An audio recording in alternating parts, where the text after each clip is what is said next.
como utilizar a telemedicina na ginecologia e obstetrícia? Essa pergunta eu achei bem legal, porque é uma especialidade que já utiliza, vamos dizer assim, né, de interação com o paciente à distância há muito tempo, né? Talvez uma das mais requisitadas, né? Imagina que quem é obstetra deve receber aí contato aí das suas pacientes que fazem pré-natal frequentemente. É, né? Então, frequentemente. Então, essas interações, né, que antigamente o pessoal lá do tempo do BIP, né, eu até falei hoje com uma colega, né, sobre o tempo do BIP, né, eu lembro quando eu era aluno de medicina, né, ou até antes um pouco, porque eu tinha mais de colegas meus que eram médicos e tal, eles tinham um BIP. Então, isso era uma forma, né, de telemedicina que hoje, né, não existe mais, né. Depois o telefone, a questão de falar por telefone, orientações por telefone, orientações depois com os aplicativos, né, de troca de mensagem. Então, de certa maneira, toda interação que você faz com o paciente, ela é uma forma de telemedicina, tá? Porque telemedicina, tele, né, de distante, e medicina, né? Então, se você faz orientações ou estabelece uma conduta até o paciente conseguir ir até o consultório, por exemplo, ou até ele conseguir ir até um atendimento presencial, isso é uma forma de telemedicina. E muitos colegas fazem isso na informalidade, tá? E eu até, quando eu conversei hoje com uma colega, né, tinha trocado uma mensagem e mandei para ela um artigo, né, que eu vi na medicinasa, né, .com.br, sobre um levantamento que a Febrasgo fez, né, que é a Federação Brasileira, né, de Ginecologia e Obstetrícia. E aqui abre aspas, tá? Então, 90%, nesse levantamento que foi feito pela Febrasgo, 90% dos ginecologistas já utilizam a telemedicina, foi o que eles levantaram.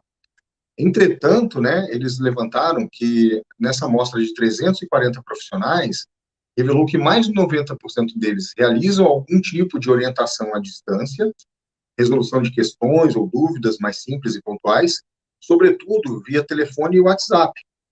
E os dados apontaram ainda que 57% eles possuem certificado digital. Então, o certificado digital é o que nos dá a possibilidade de fazer uma receita digital, de assinar os nossos documentos, né, digitais.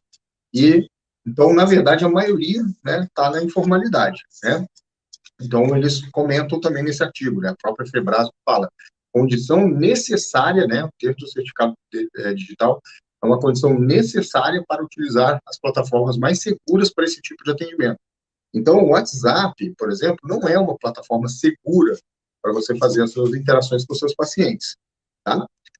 E ainda, né, no abre aspas aqui, né, nesse levantamento da Febrasgo, contudo, 77,15% desses médicos entrevistados nunca realizaram orientação médica por meio de videochamada, né? Eles utilizavam o aplicativo de mensagem, o telefone, mas nunca fizeram videochamada.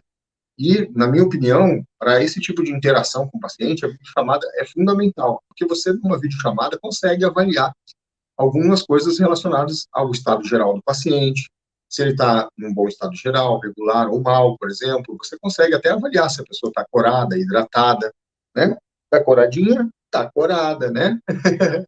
Então, você consegue fazer essas avaliações com uma boa videochamada, tá? Então, nesse levantamento ainda, eles colocam que 85% dos médicos ginecologistas obstetras entrevistados ainda não conheciam plataformas específicas dedicadas à telemedicina. E a ginecologia obstetrícia, como eu falei, assim como a pediatria, são especialidades muito requeridas para essas questões de orientação à distância, né, fora do horário, tá? Então, a telemedicina é uma oportunidade de formalizar esses atendimentos e fazer o registro deles de forma correta, em prontuário, ou prontuário eletrônico, tá? Dentro do que preconiza a resolução do CFM sobre a telemedicina, tá? Na geriatria, posso divulgar atendimento de telemedicina? Posso fazer divulgação nas redes sociais? Existe alguma orientação? Então, não só na geriatria, né, como qualquer especialidade. Caso, claro, né, que cada uma tem uma afinidade maior pela primeira consulta, ou consulta de retorno, ou telemonitoramento, né? Então, você tem a possibilidade de usar a telemedicina em qualquer especialidade médica, não existe nenhuma restrição lá no Conselho Federal de Medicina, na resolução, em relação à especialidade médica e à telemedicina. exceto algumas questões pontuais, né, por exemplo, na medicina do trabalho, a questão da emissão do ASO, né, do Atestado de Saúde Ocupacional, que é algo específico aí da medicina do trabalho, tá? Essa é a única ressalva. Agora, em relação à divulgação, a regra é a mesma da medicina presencial, né? Existe a resolução 1974-11 e é a resolução que rege as questões relacionadas à publicidade médica. Então, você deve seguir o que você faz no presencial, o que a resolução preconiza, tá? Você fazendo isso, tá tudo certo, tá? A telemedicina é um serviço que você vai oferecer a mais. Imagina, você que é geriatra, tem muitos pacientes que são acamados, idosos, que têm dificuldade de locomoção, você pode estar utilizando a telemedicina como uma oferta de um serviço diferenciado para esses seus pacientes, tá? Então, eu acho que a geriatria é uma especialidade que se beneficia muito da telemedicina, além de outras especialidades que também têm pacientes crônicos, né, neurologia, né, são pacientes que têm dificuldade de se locomover, e às vezes a locomoção exige a presença de mais de uma pessoa para ajudar esse paciente a ir até o consultório médico. Então, se o médico não faz atendimento, às vezes, domiciliar, o paciente tem que ir até o consultório. E aí, nessas ocasiões, é um filho ou o cuidador que tem que estar junto, né? Como eu falei, às vezes mais de uma pessoa. Isso tem um impacto social grande também. Agora, claro, né, não é sempre 100% do tempo que o paciente vai ser acompanhado por telemedicina. Então, o geriatra ele pode utilizar a telemedicina, assim como outras especialidades, como uma maneira de melhorar a frequência desse acompanhamento, né? Deixar mais estreito esse acompanhamento pela facilidade que tem do uso da telemedicina, o paciente não ter que se deslocar, e conseguir ficar mais, vamos dizer assim, mais presente, até mesmo de forma remota, né? Mais presente na vida desse paciente. Então, a geriatria, a própria medicina de família, a endocrinologia, a neurologia, enfim, são especialidades que têm acompanhamento de pacientes crônicos e se beneficiam muito da telemedicina, principalmente na questão do telemonitoramento também de crônicos, tá? Como o médico de família pode atender por telemedicina, além do Sistema Único de Saúde? Bom, essa pergunta é bem interessante, né? Porque a especialidade de medicina de família, ela ficou muito atrelada à questão da saúde pública.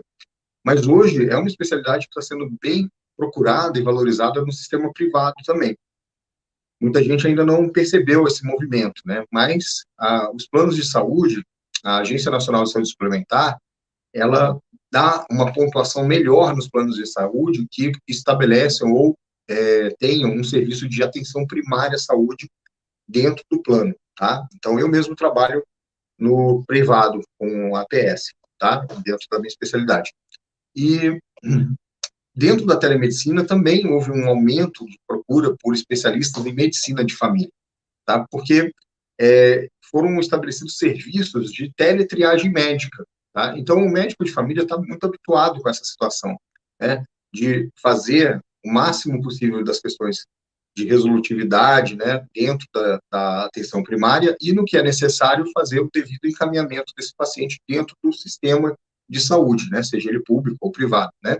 Então, como a telemedicina está ganhando muita força, né, dentro das operadoras de saúde, dos planos de saúde, seguradoras, a tendência é elas procurarem esse tipo de perfil, né, do especialista em medicina de família, tá? Então, abre-se aí um campo para os médicos de família no atendimento fora, né, do Sistema Único de Saúde.